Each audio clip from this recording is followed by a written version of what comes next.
Good morning family, কেমন আছো তোমরা সবাই? আশা করি খুব ভালো আছো, আমরাও ভালো আছি। আর আজকে 1 জানুয়ারি সোমবার।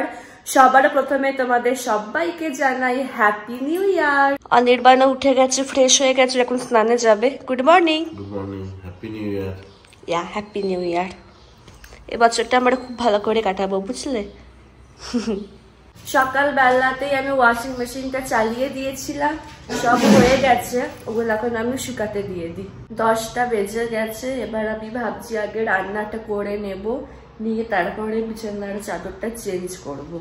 আর এই ফোনটাতে না চার্জ না, তখন আমার চার্জও হয়ে যাবে রান্না হতে হতে। বিছানার চাদরটা এবার চেঞ্জ করে নিই।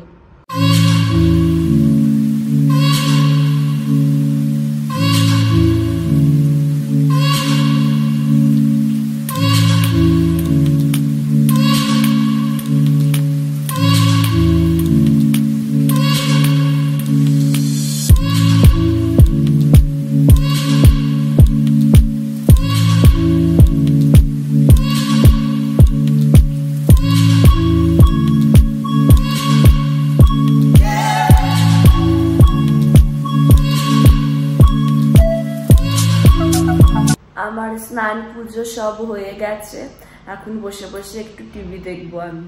আর কালকে জানো তো প্রচুর মজা করেছি, প্রচুর। আসলে আরো রাত অব্দি আমরা থাকতাম, 12টা অব্দি।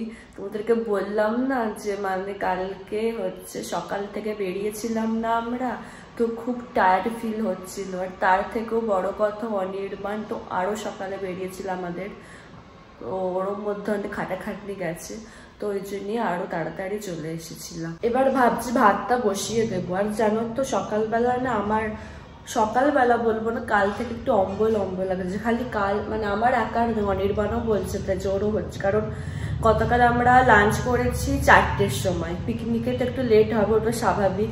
তারপরে বোরেলে গেছিলাম না, তো ওখানে গিয়ে স্টার্টার খেয়েছি, মানে পেট ভরা সত্ত্বেও স্টার্টার ফাটার খেয়েছি, খেতে ভালো লাগছিল বলে।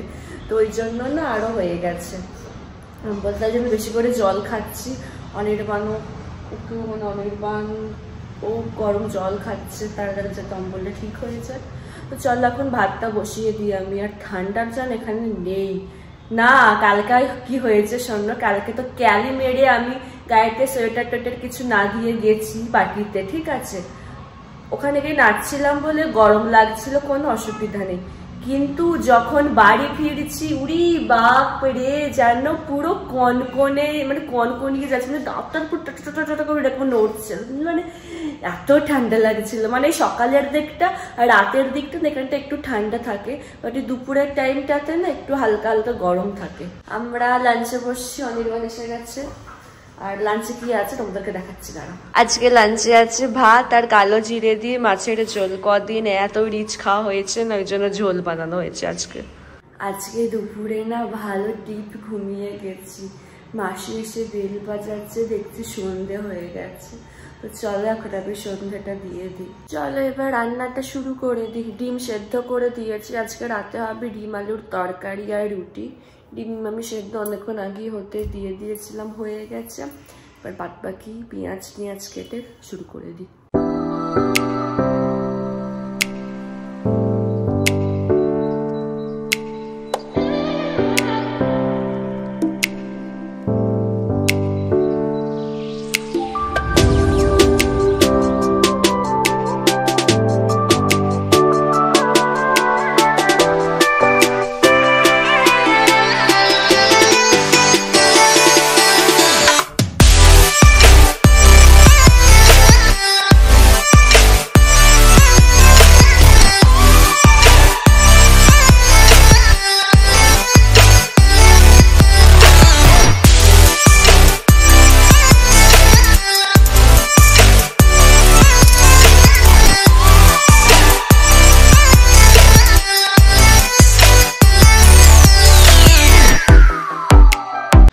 এই যে দেখো, এখানে আমার ডিম আলুর ঝোল হয়ে গেছে, আর ওপরে ধনে পাতা ছড়িয়ে দিয়েছি। এবার রুটিটা করে দে, রুটিটা হয়ে গেলে রান্না হয়ে যাবে। রুটিও কমপ্লিট, রান্নাও কমপ্লিট। 9টা বাজতে যাচ্ছে। এবার ভাবছি আমরা ডিনারটা করে নিই। তো চলো, গরম করে নিই ডিম আলুর তরকারিটা। বন্দিপুর থেকে আসার সময় মিষ্টি সন্দেশ সব নিয়ে এসেছিলাম। তো দাদা আপনার জন্য এনেছি, আমিও খাচ্ছি, আপনি একা খাবেন না। কেমন লাগছে খেয়ে? পুরো মনে হচ্ছে কলকাতায় ফিরে গেছি। এই যে দেখো আমরা ডিনারে বসে গেছি। ডিনারে আছে রুটি, ডিমের ঝোল আর মিষ্টি। ডিমের ঝোলটা ভালো হয়েছে, ঝাল ঝাল হয়েছে, ঠিক আছে। আমাদের এই মাত্র ডিনার হলো। আর তোমাদের এই বছরটা সবার খুব খুব ভালো কাটুক, খুব আনন্দে মজা করে কাটিও, সুখে দুঃখে একসাথে সবাই হয়ে কাটিও। তাহলে চলো আজকের ব্লগটা এখানে শেষ করছি।